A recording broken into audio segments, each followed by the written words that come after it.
Self-doubt is something that seems to plague us all. And I've had my fair share of self-doubt, which has gotten me to do things like procrastinate, to sabotage myself, and even get others to question and doubt me as well. And while self-doubt might seem like a big, complicated topic, letting it go is easier than you think. I'm going to show you exactly how to do it. Check this out.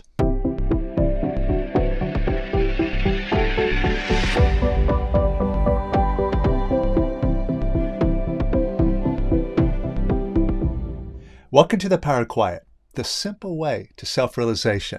So if you want total control of your mind and more happiness and abundance in your life, then you've come to the right place. So if you're new here, make sure to subscribe. You're going to love what we show you, because what we do here is 100% experiential, which means you get to experience the proof for yourself. And if you're a regular here and you love the work that we do, let us know. Hit the like button below and share your gains in the comments below, and also share this video with others so we can get this wonderful work out to others and really help the whole world be a much saner and more loving place. Now, today I want to talk about self-doubt, because you could say that self-doubt is simply a lack of confidence. And it's also a mindset where we feel like we cannot succeed, or we don't deserve to succeed, and we just stop believing in ourselves. And I've had my fair share of self-doubt. I've had a lot of it growing up, so much that it got me to really become a very shy and introverted type of person, where I was kind of closed in, I played small, and ultimately, even though I had lots of really grand dreams and goals, aspirations and visions for myself, a lot of those dreams just went by the wayside. I never even dared to reach out for them. But all that changed once I started to learn the method, because learning this valuable tool that Lester Levenson, the great spiritual master, has given us, very simple, practical tools, I saw how well they worked, and I saw what my issues were, so I started to apply them. And I applied a lot of these tools on my own self-doubt. Now, while I was doing this and listening and learning more about Lester himself, I was inspired by Lester, because he just seemed to have the most rock-solid confidence. And his confidence came from a very different place than most other people's confidence. You see, when you look at most people out there in the world, their confidence depends on things, right? They're accessing their mind to tell them how great they are, the things that they've succeeded in, all the important stuff that they know and that they've done, and on and on and on. So they're relying on this mind to kind of feed them information, to kind of boost them up. But the thing is when you're relying on your mind and the information it gives you, and you're relying on things in order to have confidence, well, what happens when those things go away, or when those things change? Where does that confidence go? Now, Lester, on the other hand, when you listen to him, you can hear and even feel where he's coming from, and that his confidence is not because of things. It's not because of grand stories that his mind is telling him and that he's imparting over to you. His confidence is just there because. He's not confident because of XYZ. He's confident just because. And when Lester talks about his confidence, because he was well aware of it, he said that, for example, one of the reasons why he moved from New York City, where he initially dropped his ego and went free, And he moved out west and kind of isolated himself out in the desert in Sedona. One of the reasons why he did that was because when he was in the city, amongst all the people, he saw that his own innate, natural confidence, which was just off the charts, was actually bothering others. You know, it would just stir up other people's egos. And they're like, oh, who do you think you are? Right? Why do you deserve to be so happy? Right? So he saw that he was aggravating others with just his natural confidence. And he's like, you know what? I don't want to bother other people. I'll just go out and hang out with myself. Now, for those of you especially who are new and might be new to Lester, you might be wondering, well, is that confidence well deserved? Or is it just a bunch of, self-fluffing up? Now, Lester was a scientist, and his attitude was, I only know that which I can prove. And so while he had confidence that just came naturally, right from the center of himself, he always set out to prove it. And one of his stories that a lot of people are familiar with is when he decided to prove that he can go from New York to Los Angeles on a vacation with no money in his pocket, knowing full well that he was going. And he did it. In fact, if you haven't heard the story, I'll drop a link to it in the description below so you can check that out and hear it in his own words. But the way Lester told the story is that when he walked out of his door, from his apartment in New York City with no money in his pocket, with the intention to go to Los Angeles and have a vacation there, he said that he didn't do it as a test because a test implies doubt. When he walked out of that door, he knew fully well that he was going to Los Angeles. There was not one shred of doubt. And so that's where Lester's coming from. And it's that type of confidence that really inspired me and got me to really bear down, do this work, and clear out a lot of the issues that I had growing up about my shyness, about not speaking out, about not opening up and sharing myself, and not reaching out for really huge goals. And so personally, when I got all that stuff out of the way, it just opened up a whole new life for me and has given me a great sense of happiness, a great deal of energy to really push forward and do lots of great things in my life. Now, when we examine where self-doubt comes from, what is it? We can easily make it a very complicated topic. And we can go into things about childhood stories and who did this to me and how I grew up and on and on and on. Basically, excuses why I should have self-doubt. But if we focus on those exterior factors that we're blaming, that caused our self-doubt, it gets too complicated. And the best thing about this method is that it's nice and simple and it's very practical. And so one of the things that we can practically do right now to identify self-doubt, understand what it is in a very simple sense, and more importantly, what to do about it, just comes from examining our mind. After all, where does self-doubt come from? How do we experience it? It's just a thought. And what it is this little voice in our head talking to us saying, oh, I'm not sure I can do that. I don't know, it's risky. I'm not good enough. And on and on and on. But a lot of us, we don't stop and examine the mind nearly enough as we should. We kind of take it for granted because we've been listening to this voice practically our whole life, right? From our earliest days, as soon as we start forming words together, we're listening to this voice talk to us. And we think that this voice is our friend.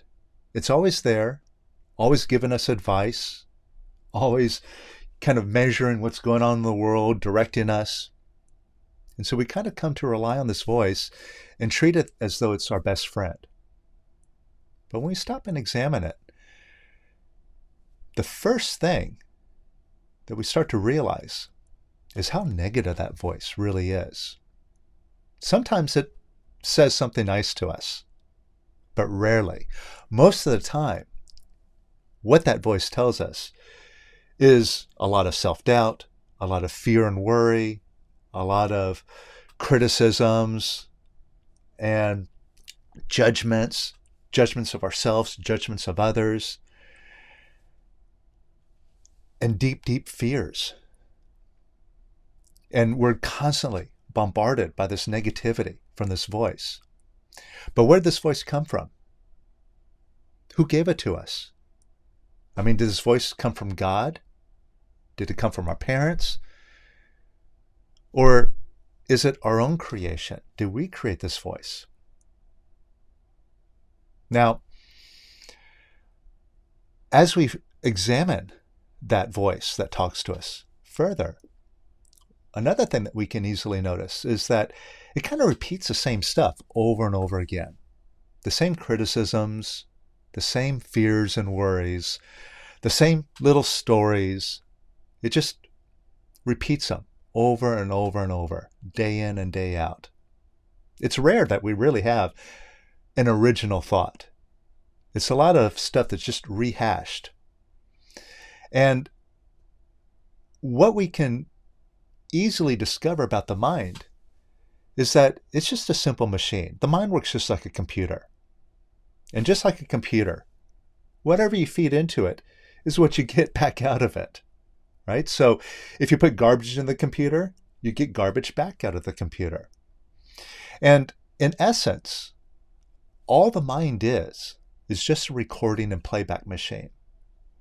Examine it. All it does all day long is it records things and it plays it back to you. And it plays it back to you whether you want to listen to it or not. So, if you're going through your day and you run into somebody and they just say something mean, nasty to you, what does your mind do all the rest of the day? It just repeats that scenario back to you. Oh, you know what that person said. Oh, they're an idiot.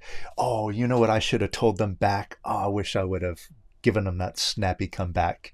And on and on and on. It just continues talking about the situation all day long, even at night, even when you're trying to go to sleep. It still won't shut up about it. So really, all it is a recording and playback machine. That's it. Now, unfortunately, most of us, we act like we're a victim to that mind. So when it tells us things that we should be worried about, we buy into it and we get worried and we dwell on those things that we worry about. And we do that without any discrimination whatsoever. I think it was Eckhart Tolle that had a very discriminating question about worry. He asked, have you ever worried yourself out of a problem? And you see, that mind, it runs on automatic. It's a recording and playback machine. It just records things and it plays it back to you without discrimination. So the point is, you're not a victim of that mind. You created that thing. You filled it up with that information. And the great thing about this method is that it's designed to give you very practical, easy tools to quiet that mind and eliminate all that negativity that's been fed into it your whole life. And so actually, when you get rid of all that negativity, what's left over is just a clean system. And that mind becomes very quiet and very positive.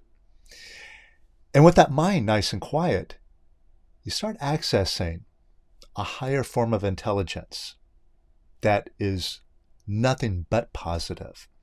And it's something that Lester called, and what we here call, beingness. And that is the pure essence of you. And many equate beingness with God. And even in religion, it says that we're all a part of God. And so, likewise, we're all a part of beingness. So the more we get the mind out of the way, the more we get in touch with our beingness, which in itself gives us that rock-solid confidence. But how do we get there? How do we get the mind out of the way? Especially, how do we focus on self-doubt so we can get that negativity out of the mind? Because imagine, all those doubts, all those little self-criticisms, if you look at it, just examine it for what it is. What are you experiencing in the moment when you have self-doubt? Again, it's just a voice in your head, a sound in your head that's talking to you. Now imagine if that sound just disappeared. Imagine if you looked at a goal of yours and instead of thinking, oh, I can't do that, that's too risky, that sound just didn't play at all. Not at all in your head. Now, what would you be able to do in that situation? What could you achieve? And more importantly, how would you feel if you just went around all the time without any negativity playing in your head? And that's the beauty of the method. That's what it's all about.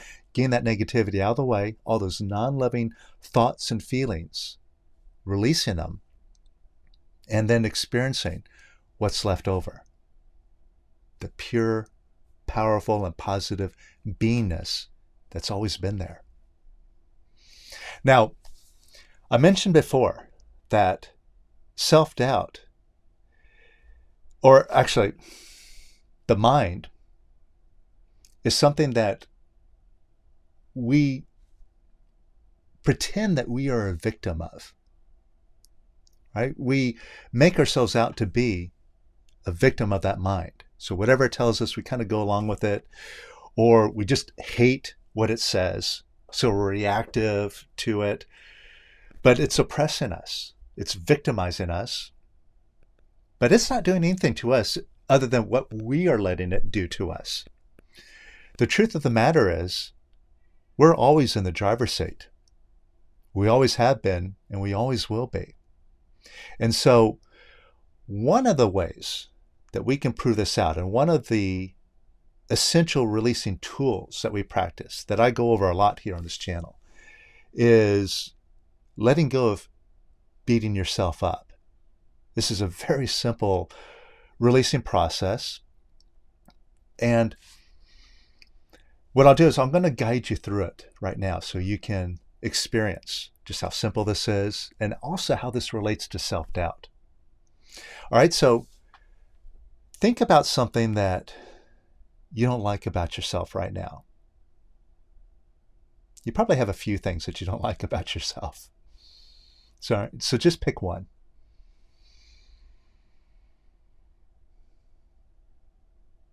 And notice what you have to do. You're accessing your mind. You're looking back into those stories, those memories, those pictures, and going, yeah, that, I don't like that about myself. And when you ask your mind, well, what's bad about me? It'll just rush in with all sorts of information, right? Here's a list. So you have to look into your mind for that information. And then you take that information and you go, oh yeah, that must be true. And then what do? You carry out that disapproval. You look at that story and go, oh yeah, that's horrible. I don't like myself. I don't like myself even more. I don't like myself even more and more and more. Right? We just kind of pound ourselves down. But who's doing that? The mind isn't doing it. It's just throwing sounds at us. But we're the ones who act on that and then start beating ourselves up.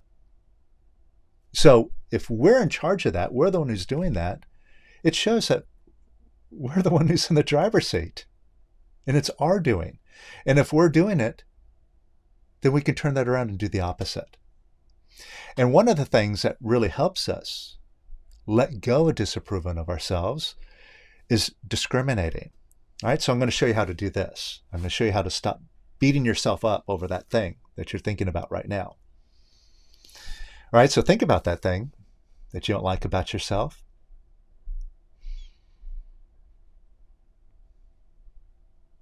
And you notice you have a tendency, whenever you think about that, to start beating yourself up. Oh, I'm such a loser, I'm such a failure, or whatever.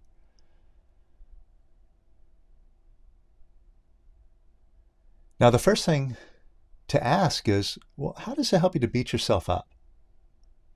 So, for example, if you're beating yourself up over a mistake that you made, and that mind is playing that story about that mistake. Oh, you want a reason to beat yourself up? Look at what you did over here. Now, when you beat yourself up, does that correct the mistake? Or usually get you to do something better in the future? No, it kind of just perpetuates that pattern, and you just end up doing the same thing again and again and again, right? So beating yourself up doesn't serve you at all. And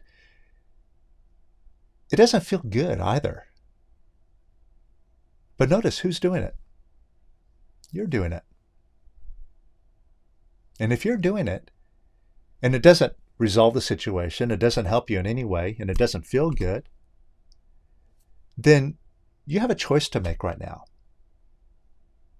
You can choose to be positive and love yourself. After all, isn't it a choice? Or you could choose to beat yourself up and hate yourself. Now, which of those two would you prefer doing? I'm assuming that you prefer to be positive and love yourself. So, how do we get there? First, just identify that habit of yours to listen to the mind and then just go right into it and start beating yourself up.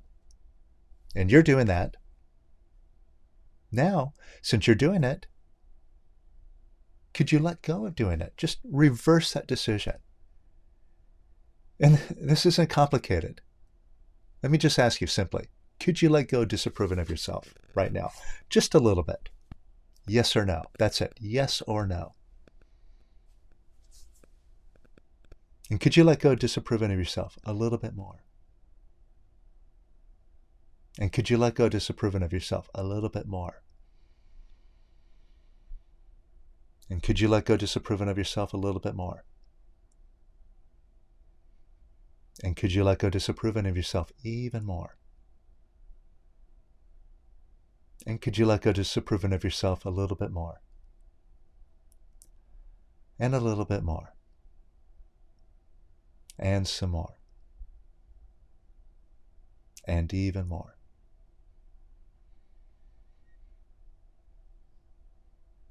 All right, so now, just take a check to see how you feel. And all we're looking for here is just if you feel a little bit lighter. That's it. Just notice if you feel a little bit more lighter. Notice the difference? And that's showing you that you're in charge. And you could reverse that whole cycle of disapproving of yourself. You could turn it around. Now, if you're feeling a little bit lighter, let's start moving towards a positive sense. Now, could you give yourself a little bit of love and approval? And again, this does not depend on things. You're not going to access your mind and think, okay, oh, I'm such a great guy. I do this really well. I'm very good at that. It's not about that. It's not dependent on things. Again, it's just a decision, yes or no. Could you give yourself a little bit of approval? No reason, just because. And could you give yourself a little bit more approval? And could you give yourself even more approval? And even more. And could you give yourself even more approval? And even more. And even more. And could you like yourself even more? Just because you can. And could you like yourself even more? And a little bit more.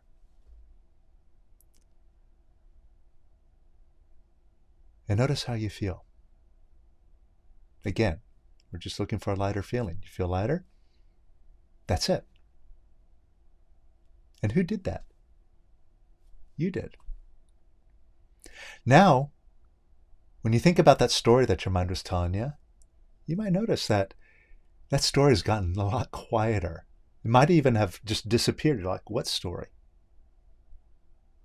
And that right there shows you how you can defeat your mind, where it doesn't have to get you all bothered and get you all negative, that you can get bigger than it, and it just quiets and just recedes into the background, and ultimately it can disappear.